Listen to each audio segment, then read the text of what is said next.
ఎలుగుబంటి మరియు ఇద్దరు స్నేహితులు.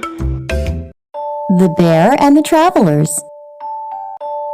ఒకానొక రోజు అడవికి దగ్గరలో ఉన్న ఒక గ్రామంలో చోటు ఇంకా మోటు ఇద్దరు స్నేహితులు ఉండేవారు. వాళ్ళు ప్రాణమిత్రులు, ఎప్పుడూ కలిసి ఉండేవారు. వాళ్ళు ఒకరోజు పక్క ఊరిలో జరుగుతున్న జాతరకి వెళ్ళాలని అనుకుంటారు. ఆ పక్క ఊరికి వెళ్ళాలంటే అడవిని దాటి వెళ్ళాలి. వాళ్ళు వెళ్ళాలని నిర్ణయించుకొని అడవికి ప్రయాణం కొనసాగిస్తారు.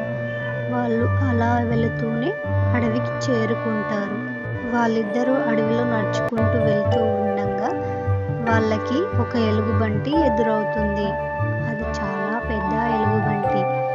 దానిని చూడగానే చోటు ఇంకా మోటు ఇద్దరు చాలా భయంతో వణికిపోతూ ఉంటారు. వారికి ఏం చేయాలో అర్థం కాదు. ఇంతలో చోటుకి ఒక పెద్ద చెట్టు కనిపించడంతో వెంటనే ఆ పెద్ద చెట్టుని గబగబా వెక్కి చెట్టు కొమ్మ పైన కూర్చుంటాడు.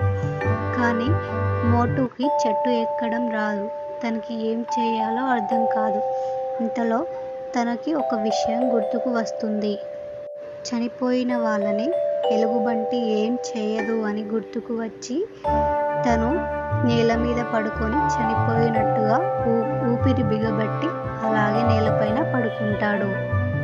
ఎలుగుబంటి వచ్చి వాసన చూసి చనిపోయాడు అని అనుకుని అక్కడి నుండి వెళ్ళిపోతుంది. ఎలుగుబంటి వెళ్ళిపోగానే చోటు మెల్లగా కిందికి దిగి వచ్చి ఎలుగుబంటి నీకు చెవిలో ఏం చెప్పింది అని మోటును అడుగుతాడు. అప్పుడు మోటు స్వార్థమైన స్నేహితులు ఎప్పుడే కానీ నమ్మవద్దు అని నాతో హెచ్చరించింది అని చెప్తాడు.